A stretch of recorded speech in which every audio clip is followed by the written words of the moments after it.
Yes good afternoon. వరద ప్రభావిత ప్రాంతాల్లో సీఎం రేవంత్ రెడ్డి పర్యటిస్తున్నారు. లైవ్ లో చూద్దాం.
తెలంగాణ సీఎం రేవంత్ రెడ్డి ప్రస్తుతానికి మహబూబాబాద్ జిల్లాలో వరద ప్రభావిత ప్రాంతాలను పరిశీలిస్తూ ఉన్నారు. ప్రస్తుతానికి ఆయన అక్కడ ఉన్నటువంటి పరిస్థితులన్నీ కూడా చూస్తూ ఉన్నారు. ఆయన వెంట మంత్రులు అలాగే కార్యకర్తలు అధికారులు కూడా ఉన్నారు. అక్కడ జరిగిన పంట నష్టాన్ని అలాగే జరిగినటువంటి ఇతర నష్టాన్ని కూడా అంచనా వేస్తూ నిపుణుల బృందం కూడా రేవంత్ రెడ్డి పర్యటనలో ఉంది. ప్రస్తుతానికి రేవంత్ రెడ్డి వెంట అధికారులు, పోలీస్ శాఖకు సంబంధించిన వారు, అలాగే వరద ప్రభావిత ప్రాంతాల్లో ఎంతవరకు ఎఫెక్ట్ అయింది, అక్కడ జరిగిన నష్ట శాతం ఎంత, అలాగే వారిని ఏ విధంగా ఆదుకోవాలి, ఇటువంటి విషయాలన్నీ కూడా చూస్తూ ఆయన అందరితో అక్కడ వరద బాధితులందరితో కూడా మాట్లాడుతూ ముందుకు కదులుతున్నారు. ప్రస్తుతానికి మహబూబాబాద్ జిల్లాలో సీఎం రేవంత్ పర్యటిస్తున్నారు. నిన్న ఖమ్మం జిల్లాలో ఆయన పర్యటించారు. అలాగే ఇవాళ మహబూబాబాద్, మరి కాసేపట్లో వరంగల్ జిల్లాలో కూడా ఈ సాయంత్రానికి పర్యటిస్తారని చెబుతూ ఉన్నారు. ప్రస్తుతానికైతే మహబూబాబాద్ జిల్లాలో సీఎం రేవంత్ పర్యటన కొనసాగుతోంది. వరద బీభత్సానికి ఆ ప్రాంతం అంతా కూడా అతలాకుతలం అయిపోయింది. మనకు తెలుసు, ఒక రైల్వే ట్రాక్ కూడా గాలిలో వేలాడిన ఘటన మనం చూసాం. మరి ఇటువంటి సందర్భంలో మహబూబాబాద్లో ఉన్న వరద పరిస్థితి, అలాగే అక్కడ ఆ పాడైన పంట పొలాలు, అలాగే తెగిన కాల్వలు, ఇక నీటి పరిస్థితి, ఇవన్నీ కూడా ఆయన గమనిస్తూ ఉన్నారు. ఆయన వెంట కార్యకర్తలు, అలాగే అధికారులు, ఎమ్మెల్యేలు, మంత్రులు అంతా కూడా ఉన్నారు. మొత్తం అంతా కూడా కాలి నడకనే ఆయన ప్రయాణం కొనసాగుతోంది. గట్ల వెంట పుట్ల వెంట కూడా నడుస్తూ రేవంత్ రెడ్డి వెళుతూ అక్కడ ఉన్నటువంటి పరిస్థితిని అంతా కూడా సమీక్ష జరుపుతూ ఉన్నారు. ప్రజలు ఎంతవరకు నష్టపోయారు, ముఖ్యంగా రైతాంగం ఎంతవరకు నష్టపోయింది, వారికి ఎటువంటి సహాయం అందించాలి అనేటువంటి కార్యాచరణకు సంబంధించి ఆయన పర్టికులర్గా ఒక నివేదికను తనకు తాను రూపొందించుకుంటూ ముందుకు సాగుతూ ఉన్నారు. ప్రజలతో మమేకమై, అలాగే అక్కడ జరిగిన పంట నష్టాన్ని, అలాగే వరద ప్రభావిత ప్రాంతాల తీరును ఆయన గమనిస్తూ ఉన్నారు. ప్రస్తుతానికి మనం ఆ visuals exclusive HMTV on screen లైవ్లో చూస్తూ ఉన్నాం. ఆయన వెంట అధికారులు, అలాగే ఎమ్మెల్యేలు, మంత్రులు అంతా కూడా ఉన్నారు. వరద ప్రభావిత ప్రాంతాలను, అలాగే వరద ప్రభావాన్ని కూడా, ఆ నష్టాన్ని అంచనా వేస్తూ కూడా ఆయన వెంట ఉన్న అధికారులు కొనసాగుతూ ఉన్నారు. మొత్తం చాలా దూరం, కోర్స్ ఎంత దూరమైనా కూడా ఆయన కాలి నడకనే ప్రయాణిస్తూ కూడా అక్కడ జరిగిన పంట నష్టాన్ని, వరద ప్రభావిత ప్రాంతాలని చూస్తూ ఎదరకు కదులుతూ ఉన్నారు. మనం చూస్తూ ఉన్నాం. ప్రస్తుతానికి అక్కడంతా కూడా వరద ప్రభావిత ప్రాంతాల్లో ప్రజలు, ముఖ్యంగా వరద బాధితులు ఆయనకు ఎదురు వెళ్ళి వారి సమస్యలన్నీ కూడా వివరిస్తూ ఉన్నారు. తాము ఎంత బాధపడింది, గత 3 రోజులుగా తాము పడ్డ ఇబ్బందులు, ఇవన్నీ కూడా సీఎంకు వివరిస్తూ ఉన్నారు. అలాగే అక్కడున్న పరిస్థితిని అంతా కూడా ఆయన చూస్తూ ముందుకు వెళుతూ ఉన్నారు. నష్టాన్ని అంచనా వేస్తూ అధికారులు కూడా సీఎం రేవంత్ రెడ్డికి విషయాలన్నీ వివరిస్తూ ఉన్నారు. ప్రస్తుతానికి మహబూబాబాద్ జిల్లాలో పురుషోత్తమయ్య గూడెంలో రేవంత్ టూర్ కొనసాగుతోంది. సీఎం రేవంత్ టూర్ అక్కడ కొనసాగుతోంది. అక్కడ ఉన్నటువంటి సిచ్యువేషన్ అంతా కూడా ప్రజలంతా గత 3 రోజుల నుంచి ఏం జరిగింది, అలాగే ఎంత పంట నష్టం వచ్చింది, ఎంత మేరకు నీరు మొత్తం పొలాల్లోకి వచ్చింది, ఆ ప్రభావాలన్నీ కూడా తెలియజేస్తూ ఉన్నారు. ప్రస్తుతానికి మనం ఇక కేవలం పంట పొలాలకి అలాగే ఇళ్లకే కాకుండా రహదారులు కూడా ఒక తీవ్ర స్థాయిలో దెబ్బతిన్నాయి. ప్రస్తుతానికి పురుషోత్తమయ్య గూడెంలో సీఎం రేవంత్ టూర్ కొనసాగుతూ ఉంది. ఇక ఎక్కడ పడితే అక్కడ కొట్టుకొచ్చినటువంటి చెట్లు, పిచ్చి మొక్కలు, అలాగే అన్నీ కూడా పొంగి పొర్లిన వాగులు, వంకలు మనం చూడొచ్చు. ప్రస్తుతానికి సీఎం రేవంత్ రెడ్డికి మంత్రి పొంగులేటి శ్రీనివాసులరెడ్డి విషయాలన్నీ వివరిస్తున్నారు. ఇక తెలంగాణలో భారీ వర్షాలు పడుతూ ఉన్నాయి, మనం చూస్తూ ఉన్నాం. ఖమ్మంలోని పలు కాలనీలు ఇంకా వరద ముంపులోనే కూడా కొట్టుమిట్టాడుతున్నాయి. ఖమ్మంలో వరద ప్రభావిత ప్రాంతాల్లో సహాయక చర్యలైతే కొనసాగుతున్నాయి. నిన్న వరద ప్రాంతాలన్నీ కూడా సీఎం రేవంత్ రెడ్డి పరిశీలించారు. తెలంగాణలో భారీ వర్షాలు, వరదల కారణంగా కూడా ఇప్పటి వరకు 16 మంది మృతి చెందినట్లుగా కూడా తెలియజేస్తూ ఉన్నారు అధికారులు. వరద బాధితులను సీఎం రేవంత్ పరామర్శించారు. ఇప్పుడు రైట్ మనం చూస్తూ ఉన్నాం మహబూబాబాద్ జిల్లాలో జరిగిన ఆ నష్టాన్ని, అలాగే అక్కడ జరిగినటువంటి సిచ్యువేషన్ అంతా కూడా ఆయనకు అధికారులు, మంత్రులు వివరిస్తూ ఉన్నారు. స్థానిక ఎమ్మెల్యేలు అవన్నీ కూడా ఆయన గమనిస్తూ ఉన్నారు.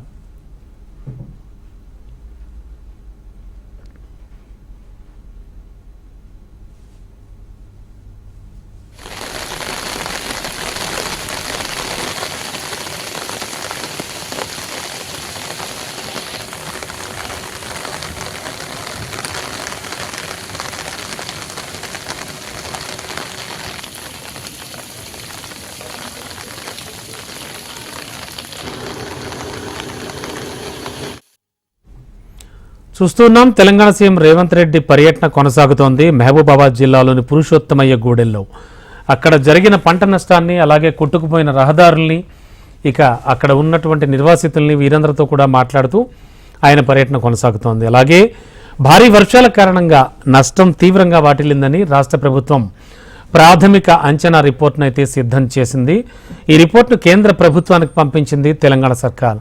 ఖమ్మం, ఉమ్మడి వరంగల్, నల్గొండ జిల్లాల్లో భారీగా ఆస్తి నష్టం జరిగినట్లు ప్రభుత్వం భావిస్తోంది.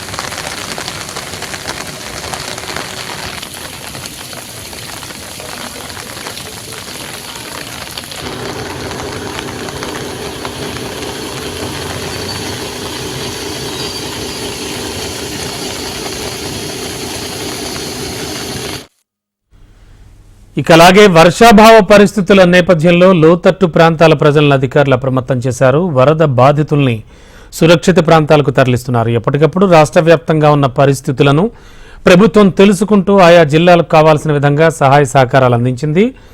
రాష్ట్రంలో వర్షాల కారణంగా కలిగిన నష్టంపై రాష్ట్ర ప్రభుత్వం ప్రాథమిక అంచనాల ఆధారంగా మొత్తం 5,438 కోట్లు ఉంటుందని సీఎం రేవంత్ రెడ్డి వెల్లడించారు.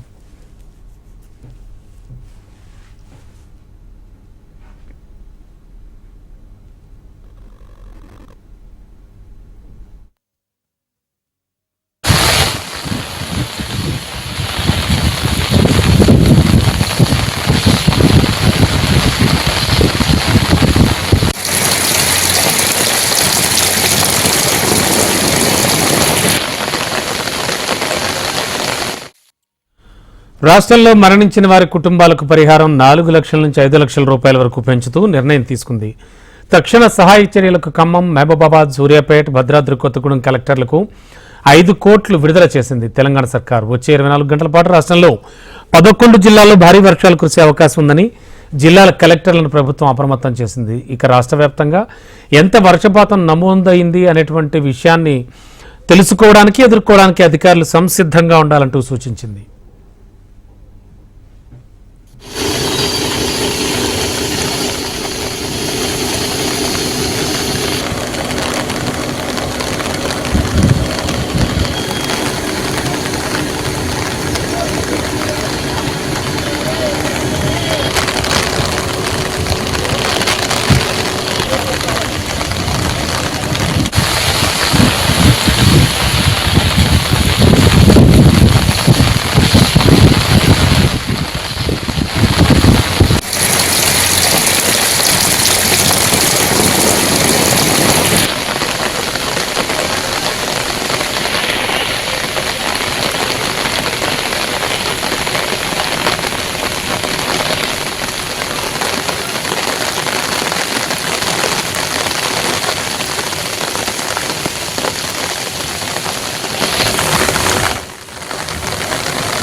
చెరువు కనిపిస్తే చెరపడుతున్నారు. సాగు తాగుకు అండగా నిలుస్తున్న చెరువులు కుంటలు కుంచుకుపోయాయి.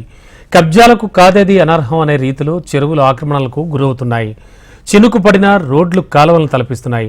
మానవ తప్పిదాలను కప్పిపుచ్చుకునేందుకు జలప్రళయం అంటూ ప్రకృతిపై నిందలు వేస్తున్నాం. చెరువుల కబ్జాకు గురైతే జరిగే నష్టాన్ని పర్యావరణవేత్తలు చెబుతున్నా పెడచెవిన పెడుతున్నారు. భవిష్యత్ తరాలకు అందించాల్సిన ప్రకృతిని సర్వనాశనం చేస్తున్నారు. సహజ సిద్ధంగా ప్రకృతి ప్రసాదించిన చెరువులు, కుంటలు, వాగులు, గుట్టలు హరించుకుపోతున్నాయి. వాటి ఫలితమే ముంపు బారిన పడుతున్నాం. నిర్మాణాలు సాగుతున్న క్రమంలో మిన్నకుంటున్న అధికారులు ఉపద్రవం సమయంలో చేతులెత్తేస్తున్నారు.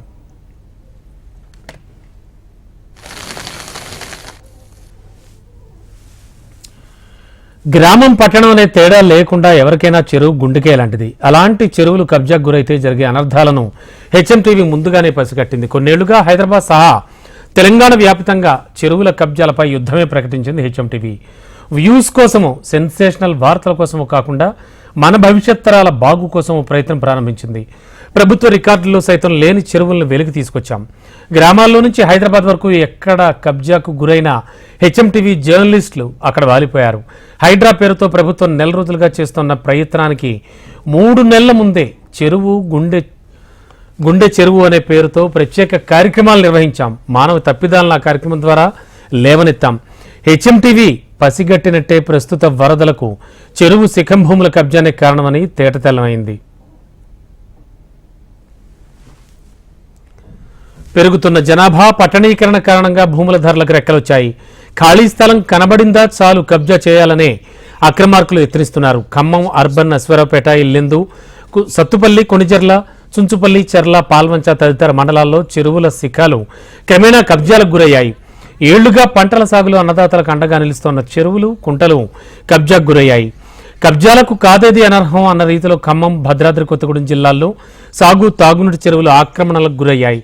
కొందరు ఆక్రమణదారులు చెరువు శిఖం భూములను అనధికారిక నిర్మాణాలతో రియల్ పంట పండించారు.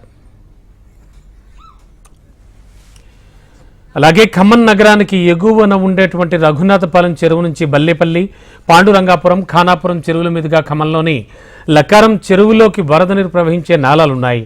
లక్కారం నుంచి శివార్న ఉన్నటువంటి థంసలాపురం చెరువుకు అలుగు వాగు అనుసంధానంగా ఉంటుంది. థంసలాపురం కాసారం నిండిన తర్వాత అలుగు నీరు మున్నేరులో కలుస్తుంది. ఈ గొలుసుకట్టు వ్యవస్థలో నాలాలు ఆక్రమణకు గురి కావడంతో వరద నీరు దిశ మార్చుకుని పెద్ద మొత్తంలో ఇళ్లను ముంచెత్తుతోంది. ఖానాపురం నుంచి లక్కారం చెరువును అనుసంధానించే వాగు ఖమ్మం బైపాస్ రోడ్లో సుమారు 40 అడుగుల వెడల్పుతో ప్రవహించింది.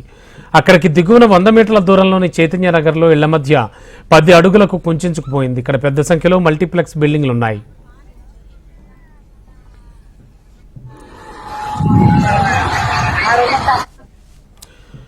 మున్నేరును ఆనుకుని ఖమ్మం నగర పరిధిలో వెంకటేశ్వర నగర్, పద్మావతి నగర్, సారథి నగర్, మంచికంటి నగర్, బొక్కలగడ్డ, దంసలాపురం తదితర కాలనీలన్నీ ఉన్నాయి. బఫర్ జోన్ ఆక్రమించి వందల నిర్మాణాలు వెలిశాయి, కొత్తగా వెలుస్తున్నాయి కూడా. 2 ఏళ్ల క్రితం 31 అడుగుల నీటి మట్టం మినహా గతంలో ఎన్నడూ 36 అడుగుల వరద ప్రవాహం ఖమ్మం నగరాన్ని తాకలేదు. ఈసారి తక్కువ వ్యవధిలో భారీ ప్రవాహం పోటెత్తడంలో చాలా ఇళ్లు ధ్వంసమయ్యాయి. వందల మంది నిరాశ్రయులయ్యారు. మున్నేరు వరద దిగువకు ప్రవహించే విధంగా కాకతీయుల కాలంలో నగరంలో గోళ్లపాడు ఛానల్ నిర్మించారు.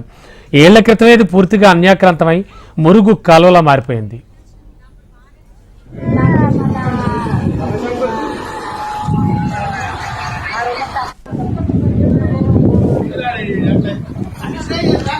We need help immediately. Please respond. Lakkaram tank bund అభివృద్ధి పేరిట చెరువులోకి నీరు ప్రవేశించేందుకు వీలు లేకుండా చుట్టూ మట్టి కట్టలు నిర్మించారు. అందులోకి చేరాల్సిన వరద సమీపంలోని కవిరాజ నగర్ ప్రాంతాల్లోని ఇళ్లను చుట్టుముట్టింది. ఖానాపురం, లక్కారం, థంసలాపురం తటాకాలు ఆక్రమణల పాలయ్యాయి. ఖమ్మంలో నుంచి సాగర్ ప్రధాన కాల్వ తవ్వారు. సాగు భూములు స్థిరాస్తి వెంచర్లుగా మారడంతో ప్రధాన కాల్వకు అనుసంధానంగా ఉండే అనేక కుంటలు, చెరువులు మాయమయ్యాయి.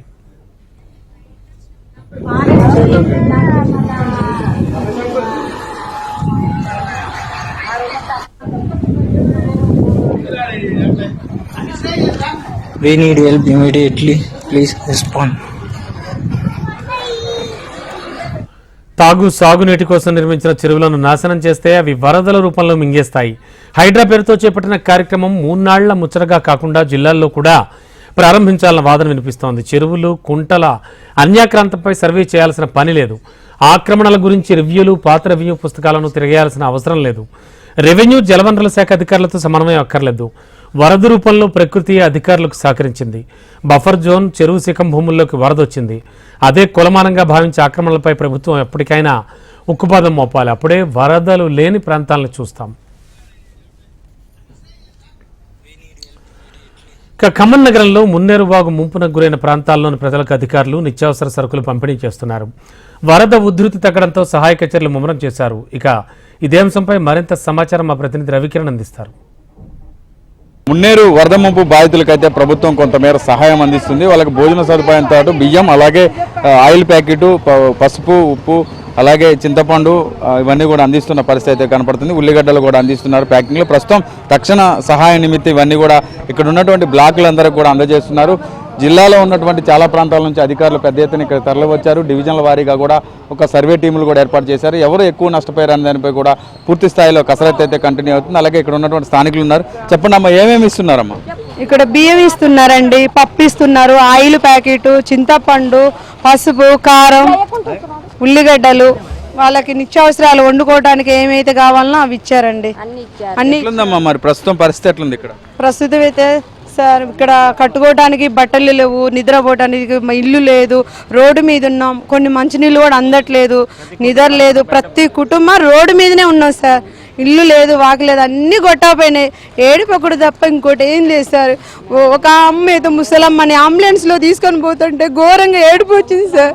ఘోరమైన పరిస్థితి. రాజీవ్ గృహాలు, సాయినగర్ కాలనీ, వికలాంగుల కాలనీ, 4th క్లాస్ కాలనీ ఘోరమైన పరిస్థితులు అనుభవిస్తున్నాం. మంచినీళ్ళు కూడా లేవు సార్. ఇక్కడ అందరికీ అన్నీ అందట్లేదు. చీరలు కావాలి సార్, చెద్దర్లు కావాలి. ఎక్కడన్నా పడుకోవడానికైనా రోడ్డు మీద కొంచెం చెద్దర్లు, చీరలైనా అందించగలరని ప్రభుత్వాన్ని కోరుచున్నాం సార్. ఎట్లుందమ్మా మరి మీ పరిస్థితి ఇప్పుడు?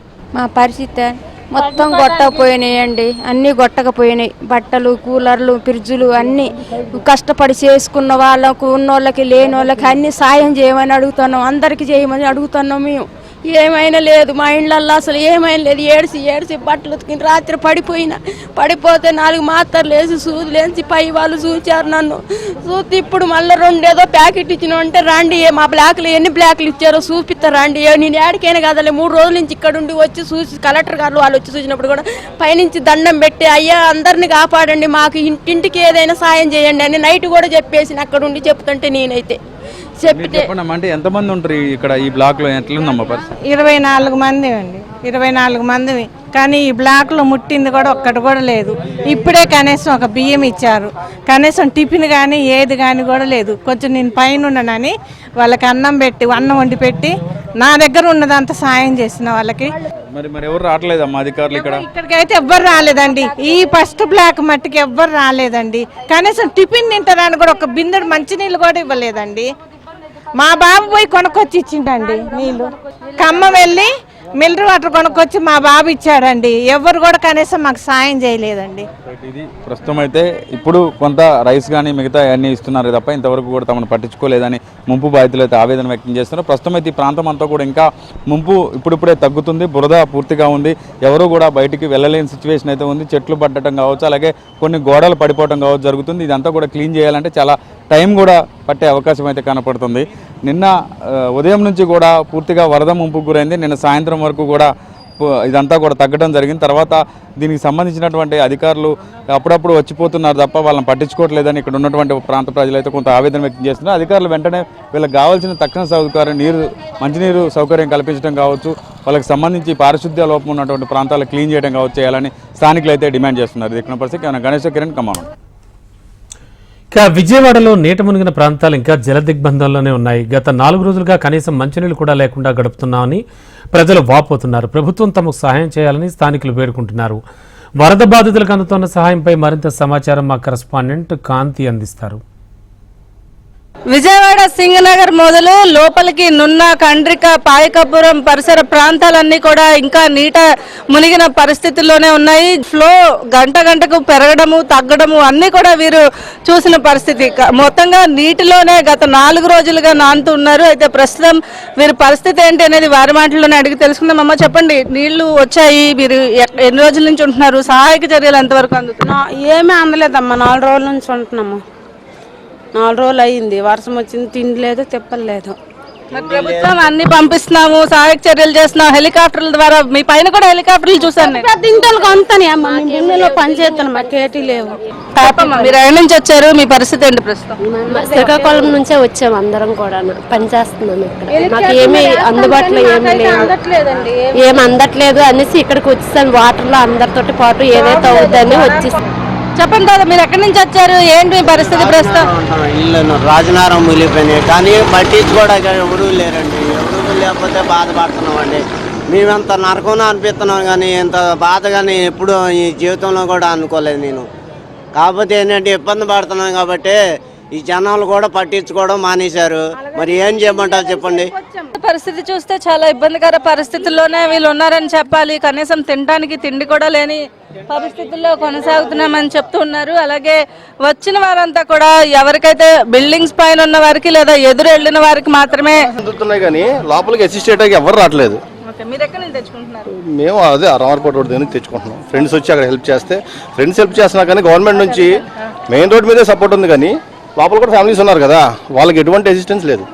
ఏదైతే నడుము లోతు నీళ్ళల్లో ప్రజలు జీవిస్తూ ఉన్నారు, ఎవరికి కూడా కనీస సహాయ సహకారాలు అందట్లేదని చెప్తున్నారు. గత 10 సంవత్సరాల్లో ఎప్పుడూ లేనంతగా వరద ఉధృతి ఒక్కసారిగా రావడము, బుడ్డమేరు కట్ట తెగిపోవడంతో ఈ పరిస్థితి ఏర్పడింది. అయితే ప్రజలు ఎవరు కూడా ఇబ్బంది పడద్దు, భయపడద్దు అని చెబుతున్నప్పటికీ కూడా ప్రజలకి సంబంధించినంత వరకు కూడా ఎక్కడ సహాయక చర్యలు లోపలికి అందడం లేదు. కేవలం బయట ఉన్న వారికి మాత్రమే అందుతున్నాయని చెప్తున్నారు. హెలికాప్టర్స్ ద్వారా సహాయం అందించినప్పటికీ కూడా ప్రజలు తీవ్రమైన ఇబ్బందులు పడుతున్నారు. వీరి ఇంట్లో మనం ప్రస్తుతం పరిస్థితి చూస్తున్నాము.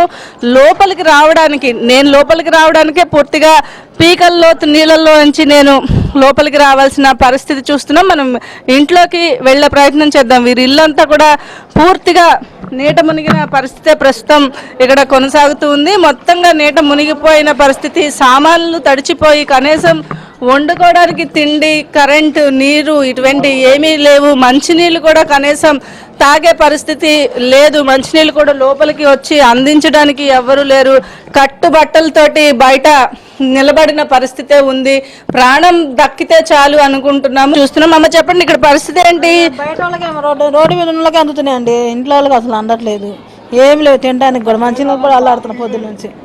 అసలు అటే వాళ్ళు మా పిల్లలు అందరూ మునిగిపోయారు, అటే ఉన్నారు డాబా పైన ఉంచున్నాయి, వేరే వాళ్ళు డాబా మీద ఉంచునే ఉన్నాం. అంటే ఇంత వరద ఎప్పుడు గతంలో వచ్చిందా, ఎప్పుడైనా చూసారా? ఎప్పుడు రాలేదు, ఒకసారి వచ్చింది కానీ సగం వరకే వచ్చింది మామూలు. ఇంత వరద ఎప్పుడు రాలేదు అసలు.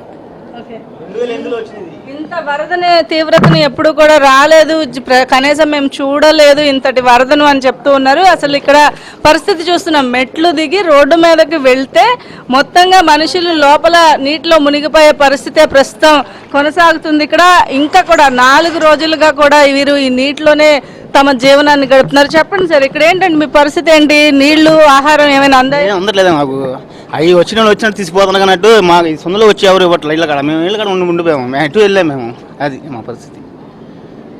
అంటే ఇక్కడ డాబాల పైకి హెలికాప్టర్ల ద్వారా ఆహారం పంపిణీ చేస్తూ ఉన్నారు. అలాగే అపార్ట్మెంట్ మీద వేస్తున్నారండి, అపార్ట్మెంట్ మీద వేస్తున్నారు కానీ ఇటు రావట్లేదండి. సహాయక చర్యలు చేసేందుకు ముందుకు వస్తున్నప్పటికీ కూడా కొంత ఇబ్బందికర పరిస్థితులే ఉన్నాయి. నీటిలోనే నానుతున్న పరిస్థితే ప్రస్తుతం కొనసాగుతూ ఉంది. ఇక్కడ వర్ష తగ్గినప్పటికీ కూడా గత 2 రోజులుగా వర్షం తగ్గింది, అయినా కూడా నీరు ఉధృతి అనేది ఇంకా తగ్గకపోవడము, బుడమేరు కట్ట నుంచి కాలువలోకి నీటిని మొత్తంగా ఏదైతే విడుదల ఏలూరు కాలువలోకి డైవర్ట్ చేశారు. అయితే ప్రకాశం బ్యారేజ్ వద్ద ఉధృతి తగ్గింది, ఇక బుడమేరు ఉధృతి తగ్గాల్సిన అవసరం ఉంది. బుడమేరు ఉధృతితోటి ప్రస్తుతం కండ్రిక, పాయకాపురం అలా నున్న పరిసర ప్రాంతాలన్నీ కూడా పూర్తిగా జల దిగ్బంధంలోనే ఇంకా ప్రజలు తమ జీవనాన్ని సాగిస్తున్నారు. కెమెరా పర్సన్ హరీష్తో కాంతి, HMTV, విజయవాడ.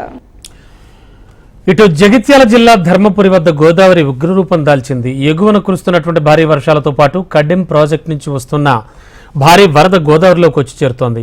పుష్కర ఘాట్లను తాకి వరద ప్రవహిస్తోంది.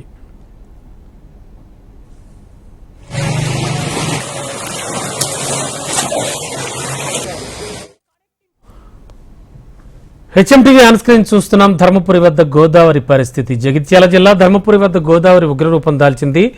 ఎగువన కురుస్తున్నటువంటి భారీ వర్షాలతో పాటు కడెం ప్రాజెక్టు నుంచి వస్తున్న భారీ వరద గోదావరిలోకి వచ్చి చేరుతోంది. పుష్కర ఘాట్లను తాకి వరద ప్రవహిస్తోంది.